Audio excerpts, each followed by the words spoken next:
कि पाकिस्तान की स्ट्रेटजी कभी डिफेंसिव रही नहीं है। अगर आप पाकिस्तान को मैप में देखेंगे, it is geographically narrow.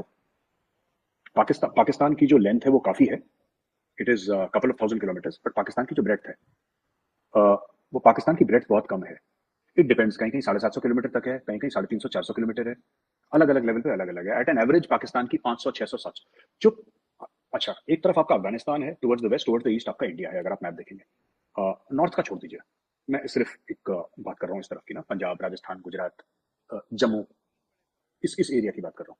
Cheema साहब, there is no way that Pakistan can fight a defensive battle. आप पाकिस्तान क्यों हर समय पहले, और देखिए ये पाकिस्तान अग्री करता है, पाकिस्तान के मिलिट्री डिक्टेटर्स ने लिखा है, पाकिस्तान के मिलिट्री डिक्टेटर्स ने खुद अपनी किताबों में लिखा है, they have admitted that we attacked first. Operation Gibraltar 1965 में यही था। बिकॉज देखिए ना, बात यह है कि दिस होल थिंग कि Pakistan is defensive in nature, no. Any country with the geography, और जो आपके मिलिट्री डिक्टेटर्स की स्ट्रेटजी थी वो बड़ी sound, militarily militarily it was a good strategy, politically it was not, foreign policy wise it was not, but militarily it was a brilliant strategy. उस strategy में कोई कमी नहीं थी, मैं गलती नहीं निकाल सकता। प्रॉब्लम सिर्फ क्या होती है पाकिस्तानी मिलिट्री स्ट्रेटजी में, और मुझे पता है कि पाकिस्तानी फौजी देखेंगे तो मुझे गालियां पड़नी बड़ी सारी, लेकिन fact of the matter is that मुझे लगता है कि जितना आप लोग टैक्टिक्स और स्ट्रेटजी में आप लोग वजन देते हैं, उतना पाकिस्तानी आर्मी लॉजिस्टिक्स पे वजन नहीं देती। एक एक एक बोल्ड डैश है, ऑडेसिटी है, स्पीड है, जिस पे पाकिस्तानी आर्मी बड़ा फोकस करती है, whether it is the armoured mech forces और नॉट। एक बोल्डनेस है, एक ऑडेसिटी है, एक स्पीड है, वो अच्छी बात है। That is good, that is how modern warfare is fought, that is how mechanised warfare is fought. But at the same time जो लॉजिस्टिकल मामला है ना, वो कहीं ना कहीं चीमा साहब, आप पूछिएगा उनसे, पब्लिकली ना बोले, प्राइवेटली हो सकता है आपसे बात करे कोई। लॉजिस्टिकली देखिए, professionals will always discuss logistics.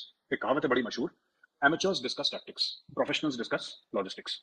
खाना कहाँ से आएगा, पेट्रोल कहाँ से आएगा, एमुनेशन कहाँ से आएगा, जो लोगों को चोट लगी वो वापस एमएच फील्ड हॉस्पिटल या मिलिट्री हॉस्पिटल कैसे जाएंगे, इनका इवैक्यूएशन कैसे होगा, एक एक प्रॉपर एक इकोसिस्टम है, वो कैसे चलेगा, तभी तो लड़ाई चलेगी। बिना लॉजिस्टिक्स के आप 48 72 घंटे से ज्यादा नहीं लड़ सकते। पहली चीज है। दूसरी चीज ये है कि अगर, जैसे मैंने बोला, Pakistan is geographically narrow. Pakistan का तभी एक फाइटिंग चांस है of winning a war if Pakistan fights in future, कि to have a surprise attack on India first. क्योंकि अगर if it allows India to come inside Pakistani soil in a surprise attack, right, फिर strike corps बहुत आगे निकल जाएंगे। क्योंकि आप जमीन होनी चाहिए ना लड़ने के लिए, लैंड वॉरफेयर के लिए तो जमीन होनी चाहिए, जमीन तो है ही नहीं पाकिस्तान के पास। ऐसे है, ऐसे बहुत जमीन है पाकिस्तान के पास, यूं जमीन नहीं है। So if you look here, अगर आप यहाँ पे पंजाब में बैठे हैं और आप सीधा देखते हैं, तो कितने किलोमीटर के बाद, एज द क्रो फ्लाइज, कितने किलोमीटर के बाद अफगानिस्तान आता है चीन से? आप खुद मैप पे देख लीजिएगा। आप पंजाब में बैठे हैं, आप सिंध में बैठे हैं, तो कितने किलोमीटर बाद, अगर आप यूं चले गए, तो कितने किलोमीटर बाद ईरान आता है, कितने किलोमीटर बाद अफगानिस्तान आता है? इट्स नॉट वेरी मच, वो ज्यादा जमीन नहीं है।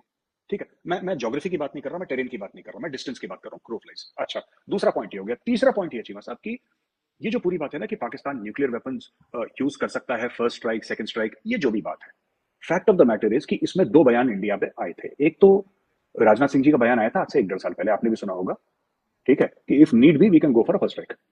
उन्होंने बयान दिया था, he was on the line of control, line of actual control, मुझे मिलेगा, मैं आपको भेजूंगा उसका लिंक।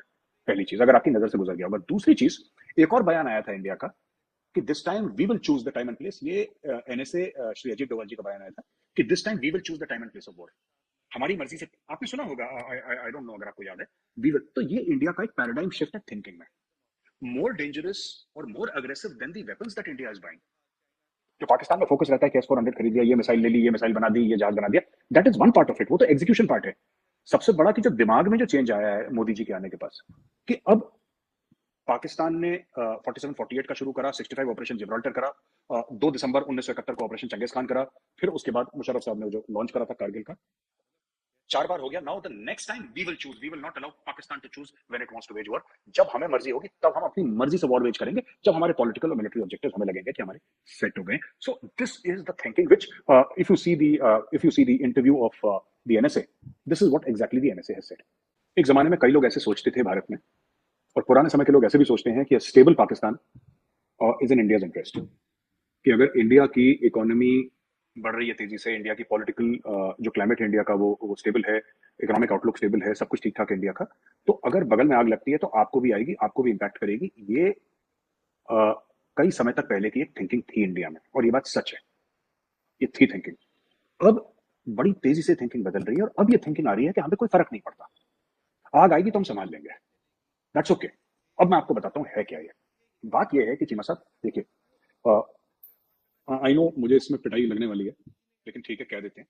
देखिए, India can not allow the China Pakistan economic corridor to succeed at any cost. वो हो नहीं सकता। अगर उसकी प्रॉब्लम गिलगिट बाल्टिस्तान में ना हुई तो उसकी प्रॉब्लम बलोचिस्तान में होगी, उसकी कहीं ना कहीं तो चीमा सा प्रॉब्लम होगी। देखिए, चाइना अपनी मनमर्जी का नहीं कर सकता। ये कि चाइना दुनिया का बाप है और चाइना पूरे ग्लोबल सबका बुजुर्ग है, that and we have told this to China, we have told this to China. Number one. Number two, ये बात मैं आपकी शो में पहले भी कह चुका हूं और मैं दोबारा कहता हूं, एंड आई से with a lot of research. Cheema साहब, ये मैं ऐसी कोई इमोशनल बात नहीं कर रहा, I am saying with a lot of research. FATF, IMF, this is not coincidence. अगर किसी को भी पाकिस्तान में लगता है कि कोइंसिडेंस, कोइंसिडेंस नहीं है ये, दिस इज नॉट कोइंसिडेंस। देखिए, बात ये है कि जब पाकिस्तान पॉलिटिकली अनस्टेबल होगा तो क्या चाइना पैसा डालेगा? कोई भी पैसा नहीं डालेगा। चाइना अपने ट्रूप्स तो डालेगा नहीं पाकिस्तान के अंदर, इंडिविजुअल सिक्योरिटी मिलिट्री कॉन्ट्रैक्टर्स डाल सकता है, और जिसको हम टेक्निकल लैंग्वेज में बूट्स ऑन ग्राउंड कहते हैं, चाइना पाकिस्तान के अंदर नहीं डालेगा, क्योंकि Pakistan is such a highly weaponised society. ठीक है, चीनियों का गला सूख जाएगा अगर फ्रंटियर एरिया में चले गए तो। जहां पे आपके पठान है, जहां पे बलोच हैं, वहां पे चीनी जाएंगे। इनको तो शॉपिंग मॉल से फुर्सत नहीं है चीनियों को। और वहां पे, अरे वहां पे कबायली इलाके में साहब, मतलब पत्थर का कलेजा चाहिए वहां पे सर्वाइव करने के लिए। चीनी भी नहीं सर्वाइव करते, इनको हवा ही नहीं लगनी वहां पे। अगर पहुंचा वहां पे एक एक घर में 10-10 हथियार पड़े हुए हैं, and people are of that nature where they have been fighting for 1000 year. Pathan 1000 साल से लड़ रहे हैं। ठीक है। तीसरी चीज, we recognise that the biggest problem आपके लिए जो इकोनॉमिक प्रॉब्लम हो सकती है, right, Balochistan can be a problem, TTP is a problem, but the biggest socio political problem for Pakistan is Pashtun nationalism, जो कि अभी डोरमेंट पड़ी हुई है जी। मतलब अभी उसमें ज्यादा कुछ नहीं हो रहा। उसमें एक एक एक बेचारा मोहसिन दावर है, बेचारा एक गरीब वो है, एक अली वजीर बेचारा एक गरीब वो है, एक मंजूर पश्तीन कुछ कुछ बोलता रहता है। These are left leaning people. ये मार्क्स वार्क्स को मानने वाले हैं, ये उस टाइप के, ये फैज अहमद फैज और हबीब जालिब की शायरी करने वाले लोग हैं, है ना, विद पश्तून एक्सेंट। ये अपना करते रहेंगे बेचारे, वो अपना ना वो शायरी। बट ये this is a ticking time bomb, and इनके ताने बाने, इनके रिश्ते अफगानिस्तान में हैं उन ट्राइब्स में who are part of the Taliban umbrella. तीसरी बड़ी बात मैं आपको बताता हूँ चीमा साहब, ये जो एंगेजमेंट की आपने बात करी कि भारत कब एंगेज करेगा, भारत में अब ये चीज है कि हमें हमें फायदा क्या होगा एंगेज करने में। अगर चलिए पाकिस्तान में रिसर्जेंस हो गया, पाकिस्तान की इकोनॉमी अच्छी हो गई, ठीक है, मैं आपसे पूछता हूँ चीमा साहब, let me ask you a question, आपने इतने पूछे, एक मैं आपसे पूछता हूँ। अगर पाकिस्तान की इकोनॉमी अच्छी भी हो गई, ठीक है, और भगवान करे अच्छी हो जाए, 1-2 साल में रिकवर कर जाए, अपने पैरों पर बढ़िया खड़ी हो जाए, इंजन ऑफ ग्रोथ चालू हो जाए, विदाउट बोरोड ग्रोथ, जैसे आप अपने कई वीडियो में बोरोड ग्रोथ की बात करते हैं, उसको छोड़ के अपनी एक ऑर्गेनिक ग्रोथ हो जाए पाकिस्तान की, फिर इंडिया को क्या फायदा होना एंगेज करके? इंडिया में ये एक तासुर है, ये एक थॉट प्रोसेस है, ये एक थिंकिंग है कि what benefit will it give India. And यहाँ पे जवाब हर समय ये आता है कि ऐसा कोई हमारे लिए मेजर बेनिफिट नहीं है कि हम लोग बोला पाकिस्तान को जरूर बेनिफिट है। अगर इंडिया से ट्रेड खुल जाती है, आपके 10-15 दिन के अंदर, 1 महीने के अंदर, एसेंशियल कमोडिटीज के प्राइसेस स्टेबलाइज हो जाएंगे।